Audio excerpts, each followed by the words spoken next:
Hello friends, post మార్కెట్కి సంబంధించిన important updates అనేది చూద్దాం. అయితే ముందుగా ఈరోజు మార్కెట్స్ ఏమైనాయి అంటే గ్యాప్ అప్ అయినాయి ఫ్రెండ్స్. గ్యాప్ అప్ అయిన తర్వాత కొంచెం పైకి వెళ్ళాయి, చాలా పైకి వెళ్ళాయి. మార్నింగ్ అంతా బుల్లిష్గా ఉంది. దాని తర్వాత ఏంటంటే ఇది న్యూస్ బేస్డ్గా అనిపిస్తుంది అనే కొంచెం గిలి అనేది మనుషులకు ఉంది, ఇన్వెస్టర్స్కి. అందుకని ఏం చేస్తున్నారంటే పెరిగినప్పుడల్లా కొద్ది కొద్దిగా ప్రాఫిట్ బుకింగ్ అనేది చేసుకుంటున్నారు.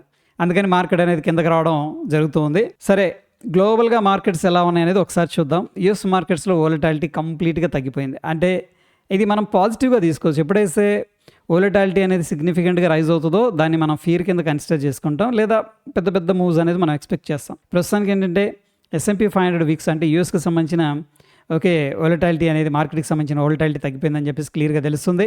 ఇక రష్యా మాత్రం స్లైట్ నెగిటివ్గా ఉంది. ఇక వాటిని మినహాయిస్తే ఏషియా మార్కెట్, జపాన్ కానీ, Nifty 50, German, BSE, Europe, South Korea, France అన్నీ కూడా పాజిటివ్గా ఉన్నాయి. దట్టు ఏంటంటే పాజిటివ్ అంటే ఏదో జస్ట్ 0.5% అట్లా కాకుండా 1% పైనే ఉన్నాయంటే మార్కెట్లో చాలా వాటికి ఫీర్ అనేది ఎలిమినేట్ అయిపోయినట్టు క్లియర్గా తెలుస్తుంది గ్లోబల్ మార్కెట్స్ ద్వారా. ఇక ఈరోజు సెక్టార్స్ అనేది మనం పరిశీలన చేసినట్లయితే మార్కెట్ యొక్క సెంటిమెంట్ మొత్తం మీద 96% సెక్టార్స్ అనేది పాజిటివ్గా క్లోజ్ అయ్యాయి. ఇక చూస్తే ఐటీ సెక్టర్ అనేది లీస్ట్గా గెయిన్ అయింది, అంటే తక్కువ పాజిటివ్గా క్లోజ్ అయింది. ఆల్మోస్ట్ ఇది ఫ్లాట్గా ఉందనుకోవచ్చు. దాని తర్వాత ఆయిల్ అండ్ గ్యాస్, డిఫెన్స్ అనమాట, ఈ మూడు కూడా లీస్ట్ పాజిటివ్గా ఇంపాక్ట్ అయినాయి. బట్ హైయెస్ట్గా కన్స్యూమర్ డ్యూరబుల్స్ రీసెంట్గా హెవీగా సెల్ ఆఫ్ జరిగింది. ముఖ్యంగా క్రూడ్ ఆయిల్ అండ్ ఈ యొక్క CNG సప్లై షార్టేజ్, దీనివల్ల కన్స్యూమర్ డ్యూరబుల్స్ అనేది సిగ్నిఫికెంట్గా స్టాక్స్ అనేది అండర్ ప్రెషర్లో ట్రేడ్ అయ్యాయి. ఈరోజు మాత్రం ఏకంగా 3.51% పాజిటివ్గా ట్రేడ్ అయింది. ఇక రియాలిటీ విషయానికి వచ్చేసరికి ఇది కూడా ఐటీ సెక్టరు, రెసిషను దీనికి లింక్ అయి ఉందన్నమాట. అందుకని ఎప్పుడైతే ఫెడ్ ఇంట్రెస్ట్ రేట్ డెసిషన్ అనేది న్యూట్రల్గా వచ్చిందో రియాలిటీ, ఐటీ అనేది సిగ్నిఫికెంట్గా పడిపోవడం. ఎనీహౌ ప్రస్తుతానికి వాల్యుయేషన్స్ పరంగా కొంతమంది ఏం చేస్తున్నారంటే క్వాలిటీ కంపెనీస్ అనేది బై చేస్తున్నారు. అయితే రియాలిటీ సెక్టర్ ఈరోజు 2.69% పాజిటివ్గా రియాక్ట్ అయింది. PSU బ్యాంక్స్ కావచ్చు, మెటల్స్, ఫిన్ నిఫ్టీ, ఆటో, బ్యాంక్ నిఫ్టీ ఇవన్నీ కూడా పాజిటివ్గా 2% పైన పాజిటివ్గా క్లోజ్ అయ్యాయి. మొత్తం మీద ఇక్కడ కనిపిస్తున్న వాటిలో 100% ఇండియన్ సెక్టార్స్ సెంటిమెంట్ వచ్చేసరికి బుల్లిష్గానే ఉంది, పాజిటివ్గానే క్లోజ్ అయ్యాయి. అడ్వాన్స్డ్ డిక్లైన్ ఈ రేషియో అనేది కూడా వెరీ ఇంపార్టెంట్. సో మొత్తం మీద నిఫ్టీ 50లో 43 కంపెనీలు ఈరోజు చూడండి బుల్లిష్గా క్లోజ్ అయినాయి. అంటే మార్కెట్లో కాన్ఫిడెన్స్ ఎటు ఉందంటే బుల్లిష్ సైడ్ ఉంది. ఇక 8 కంపెనీలేమో వీక్గా క్లోజ్ అయినాయి, అంటే నెగిటివ్గా క్లోజ్ అయినాయి. సో కంపేర్ చేస్తే నెగిటివ్స్తో పాజిటివ్స్ అనేది ఎక్కువగా ఉన్నాయి కాబట్టి మొత్తం మీద బుల్లిష్గా సెంటిమెంట్ అనేది ఉందని చెప్పేసి మనం అర్థం చేసుకోవచ్చు. ఇక ఆప్షన్ ప్రీమియమ్స్ అనేది మనం అబ్జర్వ్ చేసినట్లయితే ఈరోజు కాల్స్కి డిమాండ్ అనేది రావడం జరిగింది. సో ఈ రెడ్గా ఉన్నదంతా కాల్ ప్రీమియం అనమాట.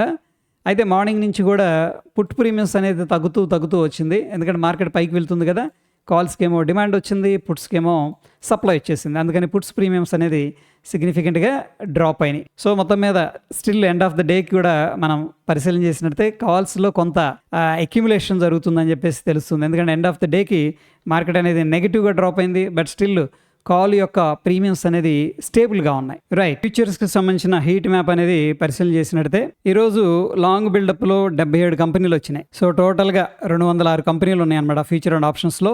77 కంపెనీలు ఏమో లాంగ్ బిల్డప్, అంటే ఏంటంటే ఇవి ప్రైస్ ఇంక్రీజ్ అవుతుంది, ఓపెన్ ఇంట్రెస్ట్ కూడా ఇంక్రీజ్ అవుతున్నాయి. సో ఇవి మనం జనరల్గా ఏంటంటే బుల్లిష్ స్టాక్స్గా కన్సిడర్ చేస్తాం. At the same time short buildup ఎవరు చేయట్లా. ఇక్కడ చూడండి జస్ట్ 5 కంపెనీల్లోనే చేస్తున్నారు. పెద్దగా షార్ట్ బిల్డప్ అనేది జరగట్లేదు. షార్ట్ కవరింగ్ ఇది ఇండైరెక్ట్గా బులిష్గానే తీసుకుంటాం. అంటే ఇప్పుడు మార్కెట్స్ బాగాలేదు అని చెప్పేసి చాలామంది షార్ట్ చేశారు కదా ఇంతకుముందు. సో వాళ్ళందరూ, అంటే అందరూ అనకూడదు, కొంతమంది రికవర్ చేస్తున్నారు. రికవర్ చేయడం వల్ల ఏమంటే ఓపెన్ ఇంట్రెస్ట్ అనేది డ్రాప్ అవుతుంది, ప్రైస్ అనేది కొద్దిగా గెయిన్ అవుతుంది అనమాట. షార్ట్ కవరింగ్ అంటాం. సో షార్ట్ కవరింగ్లో 120 ఉన్నాయి, సూపర్. లాంగ్ బిల్డప్లో 77, షార్ట్ కవరింగ్, ఈ రెండు కూడా మనం బుల్లిష్ కింద అయితే కన్సిడర్ చేస్తాం.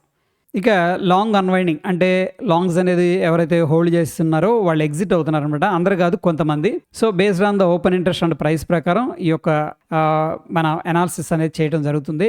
టెక్ మహీంద్రా, ఐటీ కంపెనీలు, మజ్డాక్, పవర్ గ్రిడ్ వీటిలో ఏంటంటే కొంత ఎగ్జిట్ అవుతున్నారు అనమాట. సో మొత్తం మీద మనకి లాంగ్ బిల్డప్ అనేది వెరీ ఇంపార్టెంట్ బుల్లిష్ మార్కెట్స్కి.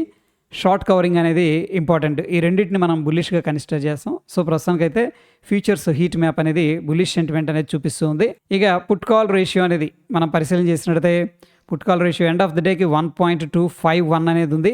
ఇది నిఫ్టీకి సంబంధించింది. So friends, put call ratio ఎప్పుడైతే 1 కంటే ఎక్కువగా ఉంటుందో మనం బుల్లిష్గా తీసుకుంటాం. సో బ్యాంక్ నిఫ్టీ అనేది చూద్దాం. దానికంటే ముందు ఇక్కడ మనం పరిశీలన చేసినట్లయితే ఈరోజు గ్రీన్ పైన చూసారా, అంటే మార్కెట్‌లో పుట్స్ అనేది సెల్ చేస్తున్నారు. పుట్స్ అనేది సెల్ చేస్తున్నారంటే మార్కెట్ కిందకి రాదు అని చెప్పేసి వాళ్ళ యొక్క వ్యూ అనమాట. అంటే వాళ్ళు ఇన్ ద సెన్స్ ప్లేయర్స్ మార్కెట్‌లో పార్టిసిపెంట్స్. సో, ప్రస్తుతానికి ఎక్కువ మంది ఏంటంటే మార్కెట్‌లో ఒక సపోర్ట్ అనేది ఉంది. కిందకి రాదు తొందరగా. ఆ ఉద్దేశంతో ఉన్నట్టు మనం అర్థం చేసుకోవచ్చు నిఫ్టీలో. అండ్ బ్యాంక్ నిఫ్టీ అనేది మనం పరిశీలన చేసినట్టయితే పుట్ కాల్ రేషియో అనేది 0.85 అనేది చూపిస్తుంది. అయితే ఫ్రెండ్స్ ఇందాక నిఫ్టీలోనేమో బులిష్‌గా ఉంది. బ్యాంక్ నిఫ్టీలో అయితే ఇంకా అగ్రెసివ్ బులిష్‌గా లేదు. బట్ స్టిల్ ఇక్కడ ఓపెన్ ఇంట్రెస్ట్ టోటల్‌గా మనం పరిశీలన చేసినట్టయితే స్టిల్ కాల్స్ అనేది సెల్ చేసినట్టు ఏది అర్థమవుతుంది. ఇది టోటల్‌గా. బట్ ఈరోజు విషయానికి వచ్చేసరికి పుట్స్ అనేది సెల్ చేశారు. ఈరోజు విషయానికి వచ్చేసరికి అంటే ఈరోజు వ్యూ ఎలా ఉందంటే చాలామందికి మార్కెట్ బులిష్‌గా ఉంది అని చెప్పేసి. బట్ ఎండ్ ఆఫ్ ద డేకి అయితే స్టిల్ కొంత కాల్స్ అనేది కంటిన్యూ చేస్తున్నారు. బట్ ఈ గ్యాప్ అనేది తగ్గుతుంది. అంటే కాల్స్ సెల్ చేసేవాళ్ళు తగ్గుతున్నారు, పుట్స్ సెల్ చేసేవాళ్ళు కొద్దిగా పెరుగుతూ ఉన్నారు. ఇది ఇంకా మెర్జ్ అవ్వలేదన్నమాట, క్రాస్ ఓవర్ అనేది జరగలేదు. ఓకే, ఇందాక నిఫ్టీకి అయితే మనం మిస్ అయ్యాం కదా, ఇది ఈ రోజుది అనమాట. ఈరోజు వ్యూ వచ్చేసరికి బుల్లిష్గా ఉంది. చాలామంది పుట్స్ సెల్ చేసుకుంటున్నారు. ఇక టోటల్గా క్యుములేటివ్గా అంటే క్యుములేటివ్ అంటే పాత డేటా అనమాట. నిన్న మొన్న కూడా చేసి ఉంటారు కదా. సో ఆ డేటా కూడా మనం కన్సిడర్ చేసుకుంటే మొత్తం కలిపి బుల్లిష్గానే ఉన్నారు. సో చాలామంది అయితే పుట్స్ సెల్ చేశారు, మార్కెట్ని బుల్లిష్గానే చూస్తూ ఉన్నారు. ఇక ఒకసారి సెన్సెక్స్ అనేది చూద్దాం. ఇక సెన్సెక్స్ అనేది ఈరోజు ఎక్స్పైర్ అయింది కాబట్టి మనం నెక్స్ట్ ఎక్స్పైరీ అనేది తీసుకొని ఒకసారి డేటా అనేది అనాలిసిస్ చేద్దాం. ప్రస్తుతానికి పుట్ కాల్ రేషియో అనేది 1.04 ఉంది. సో సింపుల్గా ఏంటంటే పుట్ కాల్ రేషియో ఏం చెప్తుందంటే సెన్సెక్స్లో కూడా బుల్లిష్ అనేది చూపిస్తుంది. ఈరోజు కాల్స్ పుట్స్ రెండు కూడా సిగ్నిఫికెంట్గా సెల్లింగ్ అనేది చేయడం జరిగింది. బట్ పుట్స్ అనేది ఎక్కువగా సెల్ చేశారంటే మార్కెట్ని బులిష్గానే పార్టిసిపెంట్స్ అనేది చూస్తూ ఉన్నారు. టోటల్గా ఓపెన్ ఇంట్రెస్ట్ అనేది కూడా ప్రస్తుతానికి బులిష్గానే ఉంది. సో ఫ్రెండ్స్ ఇక్కడ మనం అబ్జర్వ్ చేస్తే సెన్సెక్స్ నిఫ్టీ అనేది ఒకే డైరెక్షన్లో ఉన్నాయి. టోటల్గా క్యుములేటివ్గా ఓపెన్ ఇంట్రెస్ట్ బుల్లిష్గా ఉంది. ఇంట్రాడేలో కూడా ఓపెన్ ఇంట్రెస్ట్ అనేది బుల్లిష్గా ఉంది. బట్ బ్యాంక్ నిఫ్టీ మాత్రం టోటల్గా ఓపెన్ ఇంట్రెస్ట్ అనేది కొద్దిగా బేరిష్గా ఉంది. బట్ ఇంట్రాడేలో అంటే ఈ రోజు మాత్రం బుల్లిష్ వ్యూతో పొజిషన్స్ అనేది క్రియేట్ చేశారు. మేబీ మార్కెట్ అనేది పాజిటివ్గా ఉంది కాబట్టి గ్లోబల్గా కూడా ఎవరైతే కాల్స్ అనేది షార్ట్ చేశారో వాళ్ళు చిన్నగా ఎగ్జిట్ అవుతారు. ఎవరైతే పుట్స్ అనేది రైటింగ్ చేస్తున్నారో వాళ్ళు చిన్నగా ఇంకొంచెం ఇంక్రీజ్ చేసే ప్రయత్నం అయితే చేస్తారు. ఇండియా విక్స్ అనేది పరిశీలన చేసామనుకోండి, ఈరోజు 0.4% అనేది డ్రాప్ అయింది. ప్రస్తుతానికి ఇండియన్ మార్కెట్స్ స్టేబుల్గా ఉన్నాయి. అట్లీస్ట్ వోలటాలిటీ అనేది పెరగలేదు. ఇక డాలర్ ఇండెక్స్ వచ్చేసరికి కొద్దిగా బుల్లిష్గా ట్రేడ్ అవుతుంది. నిన్నేమో డోజీ అనేది ఫామ్ అయింది. సో ఎప్పుడైనా డాలర్ ఇండెక్స్ అనేది రైజ్ అవుతుంది అనుకుంటే గోల్డ్ అనేది కొద్దిగా ప్రెషర్గా ఉండే అవకాశం ఉంటుంది. ప్రస్తుతానికి డాలర్ ఇండెక్స్ కూడా ఆల్మోస్ట్ 2 డేస్ నుంచి అంటే ఈరోజు కూడా న్యూట్రల్గానే ఉంది, నిన్న కూడా న్యూట్రల్గానే ఉంది.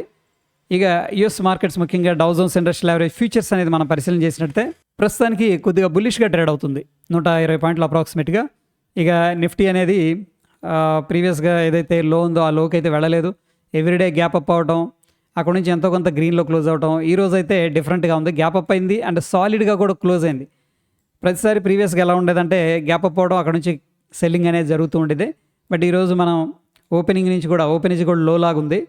అంటే ఓపెనింగ్ నుంచి కూడా బయింగ్ ఇంట్రెస్ట్ అనేది స్ట్రాంగ్గా వచ్చింది. హైయర్ లెవెల్స్ దగ్గర ఎంతో కొంత ప్రాఫిట్ బుకింగ్ అయితే చేసుకుంటూ వస్తూ ఉన్నారు. సో ప్రస్తుతం సిచ్యువేషన్లో 22,742 మనం సపోర్ట్గా కన్సిడర్ చేసుకోవచ్చు. 23,595 అనేది రెసిస్టెన్స్గా అయితే కన్సిడర్ చేసుకోవచ్చు. బ్యాంక్ నిఫ్టీ కూడా స్ట్రాంగ్ సపోర్ట్ అయితే తీసుకుంది. ప్రస్తుతానికి 52,500 అనేది మనం స్ట్రాంగ్ సపోర్ట్గా కన్సిడర్ చేసుకోవచ్చు. 54,305 అనేది ఇమీడియట్గా రెసిస్టెన్స్గా తీసుకోవచ్చు. సెన్సెక్స్ విషయానికి వచ్చేసరికి 73,320 అనేది సపోర్ట్గా తీసుకోవచ్చు. అండ్ 76,300, 400 ఇది ఒక రెసిస్టెన్స్ లాగైతే కన్సిడర్ చేసుకోవచ్చు. ఇక గోల్డ్ వచ్చేసరికి ప్రస్తుతానికి రికవరీ అనేది సాలిడ్గా జరుగుతూ ఉంది. న్యాచురల్ గ్యాస్ అనేది ఈరోజు గ్యాప్ డౌన్ అయింది, అక్కడ నుంచి కూడా కొంత రికవరీ అనేది జరుగుతుంది. క్రూడ్ ఆయిల్ వచ్చేసరికి కొద్దిగా డోజీ లాగా ఫామ్ అయింది. ఇక బిట్ కాయిన్లో మాత్రం స్ట్రెంగ్త్ అనేది గెయిన్ చేస్తుంది. సో రీసెంట్గా సెల్ ఆఫ్ అనేది జరిగింది, బయర్స్ ఎంటర్ అయ్యారు, కొద్దిగా పుల్ బ్యాక్ తీసుకుంది, మళ్ళీ బయర్స్ అనేవాళ్ళు రావడం అనేది జరుగుతుంది. సో ఫ్రెండ్స్ ఇక్కడ ప్రస్తుతం సిచ్యువేషన్లో ఈ యొక్క మిడిల్ ఈస్ట్ వార్ని ఇంకా ఆపేయాలని చెప్పేసి ట్రంప్ గారు ప్రకటించడం, ఓకే యుద్ధ వాతావరణం కొద్దిగా కోలుకుంటుంది అన్న ఎక్స్పెక్టేషన్స్తో మార్కెట్స్లో పాజిటివ్ ఉత్సాహం అనేది రావడం జరిగింది. ఎవ్రీ డిప్లో కూడా క్వాలిటీ కంపెనీస్ అనేది మనం లాంగ్ టర్మ్ కోసం ఇన్వెస్ట్ చేసుకోవచ్చు. అండ్ ప్రస్తుతం షార్ట్ టర్మ్లో కూడా ఎవ్రీ డిప్లో కూడా మనం బయింగ్ అనేది అయితే ప్లాన్ చేసుకోవచ్చు. సో ఇది ఫ్రెండ్స్ పోస్ట్ మార్కెట్కి సంబంధించిన టెక్నికల్ అప్డేట్స్. ఫ్రెండ్స్ వీడియో ఇన్ఫర్మేటివ్గా అనిపిస్తే తప్పకుండా లైక్ చేయండి. మరొక ఇంట్రెస్టింగ్ ఎపిసోడ్ మళ్ళీ కలుసుకుందాం. బై ద వే మన ఛానల్ ఫస్ట్ టైం చూస్తున్నారనుకోండి, technical analysis, pre market report ఇటువంటి అప్డేట్స్ అనేది ఇస్తూ ఉంటాం.